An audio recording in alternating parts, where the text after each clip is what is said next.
Welcome to Kadampa podcasts. These podcasts offer practical solutions to daily challenges and help guide us to a happier and more peaceful state of mind. In each episode, you will find an extract from a teaching given by one of various Kadampa Buddhist teachers worldwide. All these teachings are inspired by the profound wisdom of Venerable Geshe Khalsang Gyatso Rinpoche, a Buddhist master for our time. We hope you enjoy listening. And there are certain parts of our mind that can really help us to realize our full potential. And the one I wanted to look at in particular is a mind called aspiration. It's one of the first minds that is explained. So it says this is also a neutral mental factor because it can be either negative, neutral, or positive. It says, definition of aspiration is a mental factor that focuses on a desired object and takes an interest in it. So aspiration, desire, and wish are synonyms. What are we desiring? What are we wishing for? This is important because what we wish for is going to determine to what extent we utilize our full potential. And when we have the potential for incredible things, but the extent to which we accomplish that will depend upon what we're wishing for, won't it? And it's kind of obvious, isn't it? Because what we wish for is going to determine where we put our energy and our effort. So it is quite helpful to take a little bit of a little look at our wishes. That's what we're going to look at today, and just to see, are they lining up with who we want to be? And because sometimes we have these kind of conflicting wishes. Like maybe we think, I want to be a really spiritual person. But then there's another wish that's like, I really want to go shopping. And that's okay, you're allowed to go shopping. But it's like if you're going shopping all the time, you might not have any time for your spiritual practice. Or you're like, I want to be my aspiration is to have really good relationships with people, but I also want to be right all the time. There might be a little bit of a clash there. Or I want to get my own way all the time. Or I want to tell people how annoying they are. And this could get in the way of having really harmonious relationships. So it says the main function of aspiration, which is a very fancy way of saying wish, is to induce effort, give rise to effort. And effort is another word for energy, giving energy to things. So this again can be helpful to just check, well, where am I putting my energy in life? Because that will tell us a little bit about our aspirations. Sometimes our aspirations are a little bit hidden, or we've kind of fallen into them because that's the normal. Like normal life told us to aspire for this. Get a degree, get a job, get a house, get a car, get a partner, have children, have holidays. This is what society tells us, isn't it? These are like the normal aspirations. And then sometimes it says, now you need to get 2 cars, now you need to get 2 houses, now you need to have a better phone, a nicer couch, a different hairstyle. So a lot of our aspirations are actually around material things. And that's because we live in a very material age. So if we want to emphasize improving our own inner world, our human nature and qualities, then we need to think a little bit what our aspirations are so that we can put some energy behind that transformation. The more energy you put behind something, the easier it becomes. So one of the reasons that our spiritual practice can seem so difficult is because our ordinary aspirations are kind of like pulling us in a different direction, and there's very little energy for this spiritual work. And so it's almost like there's a sort of tidal wave pulling you in another direction. and you're trying to swim against, if you swim against a current, it's very hard, isn't it? They're very, very difficult to make any headway because you're being pulled back. So that's like our attachment to all these ordinary things is often pulling us, dragging us down. And spiritually, it's like we're trying to go in another direction. So the clearer we can get with our aspirations, the more energy that we will naturally have behind those aspirations. And we're not saying that we give up all of our ordinary life, but we just need to check, am I making enough time for this inner development? And we need to check, what's the goal? What's the destination? We need to think about that. And actually we are thinking about that often in the classes, because we all want to be happy and free from suffering, basically, don't we? Yeah, that's an aspiration. I want to be happy. I want to be free from suffering. Want. It's an aspiration. I wish to be happy. I wish to be free from suffering. So we need to check if the ordinary goals are producing what we're wishing for. Because that's what we've been putting all our energy into for a long time. So it should be producing happiness and reducing suffering. So if we check and we think, yeah, I put a lot of energy into this and this and this, it doesn't produce happiness. Then we can think, that will just naturally give us a little bit more energy. Okay, I need to try something else. I need to try a different technique.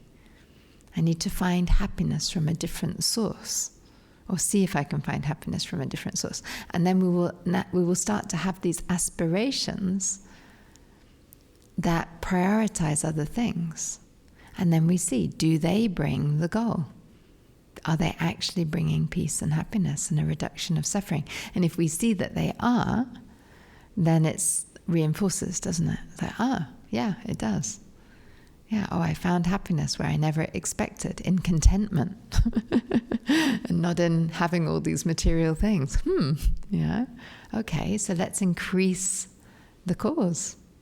What happens if I have more contentment? And less attachment? What happens if I meditate more? And in this way, we can go in a very good direction. So the main function of aspiration or a wish is to induce effort. For example, if we lack the aspiration to receive teachings or to meditate, we will put no effort into these activities. So plenty of people don't have this aspiration, do they? All tasks, whether worldly or spiritual, must be preceded by aspiration if we are to apply ourselves to them. So it's a big part of our motivation, isn't it? If we're not strongly motivated, then it's really difficult to apply yourself, isn't it? With any kind of consistency.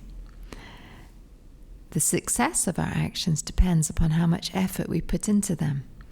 And the stronger our aspiration, the stronger our effort will be. If our aspiration is weak, our effort will also be weak. And if we completely lack aspiration, we will do nothing at all. So you can see sometimes when people get very depressed, then they lack all aspiration, can't even look after themselves. So this is what we would call like a kind of dependent relationship. You can trace it back. You're like, if I'm not meeting with success, it's because I'm lacking effort. If I'm lacking effort, it means I'm not applying myself. If I'm not applying myself, it's because I lack that aspiration. So we trace back, and that's really helpful, because then all we need to do is change our aspiration. And then you can go in the other direction, change your aspiration, you'll start to apply yourself, to give effort. With effort, you'll start to meet success in whatever it is. I mean, obviously here we're mainly focusing on spiritual things. So it says it's most important to cultivate appropriate aspirations. This is why with many of the meditations, for example, if you look in the meditation handbook, at the beginning of each meditation, it talks about the benefits of that meditation. This is also how advertising works. If you think about it, advertising is telling us the benefits. And then we develop an aspiration. It wants to induce an aspiration in our mind. Otherwise, they've wasted their money. And in fact, it doesn't just want to induce an aspiration, it wants to induce effort, because they've still wasted their money if we don't actually go out and get the thing. So same process, but here we make it much more meaningful. It's like spiritual things. If I really aspire to have more patience and less anger, because I understand the benefits, then I will have effort to have more patience and less anger. I will do the meditations and I will put it into practice in my daily life. And the same is true of every other meditation. So this specific part of the mind is really important. Actually, a lot of our meditations are just aspirations. I wish I could be able to love everyone. Yeah. I wish to take the essence of my human life and make it meaningful. It's aspiration. And the reason we meditate on aspirations is because then the effort will arise naturally. I feel like a big part of my job here at the centre is just being a kind of cheerleader, trying to get the aspirations going and keep them going. Because people do fall off. So ultimately, you need to be your own cheerleader. You need to find that aspiration in your own mind that leads to, ideally, a very steady, consistent effort. We want a long-term approach. We want to never give up, no matter how hard it is. So we want our effort to be kind of indestructible, because our aspiration is so clear and we're so determined. So whenever we want to accomplish something, especially spiritual transformation, we can think about the benefits and we can think about the faults of not accomplishing it. Okay, I stay with a mind that's out of control and unhappy, angry, irritated, uptight, whatever it is. That's a disadvantage. I stay with these painful feelings and so on. So I hope that makes some sense. So our aspirations can be virtuous, non-virtuous, or neutral. A non-virtuous aspiration would be like, I want to steal all the money. That's non-virtuous. Plenty of people have non-virtuous aspirations. Or I'm plotting my revenge or something, I'm wanting to harm. And actually, you see this with, I remember there was a terrorist attack in Norway, and I remember being horrified because the attacker said in court that he meditated on what he was going to do. And I was like, oh no, you just set back meditation. But he meant that mentally he went over and over it. Now, I think that you can actually be prosecuted for things like that. He'd actually done it, but that going over and over something in your mind, it's recognized that is taking that, if someone does it enough, that they are going to actually do it. And so people can be prosecuted for that kind of process mentally, especially if they've taken a few steps that would be going in that direction. So we want to avoid the non-virtuous aspirations, and we want to develop very positive aspirations. And it says here, every sentient being or every living being develops many aspirations each day. Like I want to eat, I want to rest, I want a cup of tea, lots of aspirations. But they are all included within either the aspiration to obtain happiness or the aspiration to be free from unhappiness. It's interesting, isn't it? You can put them all into that. Having a shower. I want the happiness of having a shower. I want to be free from the unhappiness of being smelly. Or being socially unacceptable. So you can put everything into that. So then we need to think, have we found a way to fulfill our aspirations? And it says here, the difference between a wise person and a foolish person is his or her aspirations. What are we wishing for? What are we longing for? Where are we putting our efforts? I saw an advert recently. It was for a TV, and it was saying something to the effect that you're going to spend half your life watching this, so you better get a good one. And I would be a bit ashamed of that, admitting to that. But maybe for some people that is a big part of their aspiration, is entertainment, isn't it? Just entertainment. They're living for that entertainment. So we can do better than that. We can aspire to more meaningful things. Like, what kind of person am I going to be? What kind of good am I going to bring into the world within this short life that I have? And so on. These are wiser aspirations. So just being intelligent is not enough, because we have many intelligent criminals. So if what we're wishing for is not good, then this is a sign that we don't possess true wisdom. But if we have good wishes, we can be confident those good wishes will definitely bring good results eventually. They will take us in a good direction. So it says basically spiritual practice or Dharma practice is quite simple, because all we need to do is to receive correct teachings by listening to qualified teachings or reading authentic books, and then mix our mind with the teachings by meditating on them. Whenever we listen to teachings or read Dharma books, we should develop a correct aspiration. Yeah, so you could actually think, any class you come to, you can think, well, what am I taking away? It's good to take away a determination, a wish. When I read something, let it move your mind in correct, ways, aspirations. And then we try to maintain that aspiration. So we need to cultivate virtuous aspirations, such as the wish to take the essence of our human life. Or the deepest aspiration that we can have is the aspiration to become a Buddha, a fully enlightened being, to completely eradicate all our negative states of mind, to develop every positive state of mind to perfection. And that's the definition of a Buddha, which is why I saved the liberating prayer for the end. So training in this way, meditating on these aspirations continuously, eventually they will arise spontaneously in our mind. So the main cause of attaining enlightenment, do you know what it is? It is the wish to be enlightened. It actually has a special word, that wish, bodhicitta. It's explained in this book. Bodhicitta is a mind wishing to be enlightened. The reason that is the main cause is because then with that wish to be enlightened, we engage in all our actions, and those actions then are motivated by the wish to be enlightened, so they create the karma for enlightenment, actually.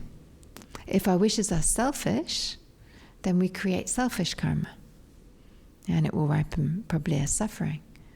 But if our wish is to be enlightened for the benefit of others, then all of our actions with that motivation become causes of enlightenment. That's how karma works. And it means that they will bring their effect until we are enlightened. So just in conclusion, in 8 Steps to Happiness, which is a bit of an easier book to begin with, on page 49 in the chapter Learning to Cherish Others, it asks some questions. So you can ask yourself these questions. So first of all, it says, what is the ultimate supreme goal of human life? Yeah, what is the goal? And we need to think, what is my goal? Yeah, what is the ultimate goal of my life? We should have one, actually. Yeah, sometimes we forget to have a goal. So we should ask ourselves, so the way to check is by checking our aspirations. So we should ask ourselves what we consider to be most important. What do we wish for, strive for, or daydream about? So we have to be really honest here, because this is like an honest self-examination. What are we wishing for, striving for, or daydreaming about? For some people it is material possessions, such as a large house with the latest luxuries, a fast car, or a well-paid job. For others, it is reputation. Oh, I want to be the best Buddhist nun in the tradition. I want a certain position. You have to be careful. They can catch you. They can catch you. You think, oh, I've given up material things, but other ones can catch you. Other worldly concerns.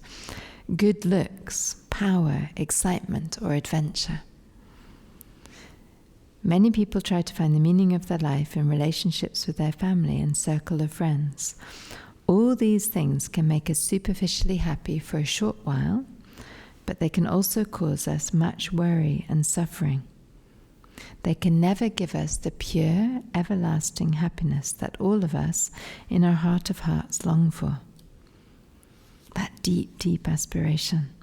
So since we can't take them with us when we die, if we've made the principal meaning of our life, if we've made them the principal meaning of our life, they will eventually let us down. As an end in themselves, worldly attainments are hollow. They are not the real meaning of human life. Okay, so then a bit later on it says, the only thing that will never deceive us is the attainment of full enlightenment. It's only by attaining enlightenment that we can fulfill our deepest wish for pure and lasting happiness, for nothing in this impure world has the power to fulfill this wish. Only when we become a fully enlightened Buddha will we experience the profound and lasting peace that comes from a permanent cessation of all delusions and their imprints. We will be free from all faults and mental obscurations, and we will possess the qualities needed to help all living beings directly. And there's more. But through all of this, we see that the attainment of enlightenment is the ultimate supreme goal. So it might seem like it's far off right now, but there's a spectrum, isn't there, between here and enlightenment. And we want to be going in that direction. So it is, don't worry about it. It's a wonderful goal to have, actually. You just think, like, that's where I'm aiming. Yeah, that's the ultimate goal. I want to be a pure being. And I want to help everybody else to do the same. I want to get free from these crazy delusions and help everybody else to do the same. If you have that goal in mind, it will never deceive you. And of course, along the way, we become a better and better person. That brings great meaning and happiness into our life. So there's a lot more. But basically, as it says here, each and every living being has within them the seed or potential to become a Buddha. So we're never going to realize that full potential if we're not wishing for it. So this can be a very private wish. You don't need to tell anyone else about it. They might think you're bonkers. Yeah, but privately, we can wish for it. Actually, it's not so far away. For example, when we die and the mind gathers in, that's a moment where you can attain enlightenment. Right there. We can attain enlightenment before death if we put effort in. We'll never put that effort in unless we have the wish. And we can remember that even if it feels like it's this impossible thing, for as long as I have that wish to attain enlightenment and I engage in positive actions, I'm creating karma for it. There's a big difference between giving £1 to a beggar, just ordinarily, and giving £1 to a beggar and thinking, may this be a cause of enlightenment. Yeah, we've just created the karma for enlightenment. The other one, we've just created the karma of generosity, and we will receive some small benefit. If you feel inspired by this podcast, then dive deeper into timeless wisdom of modern Kadampa Buddhism by following the link in the episode description. We look forward to reconnecting with you in the next episode of Kadampa Podcasts.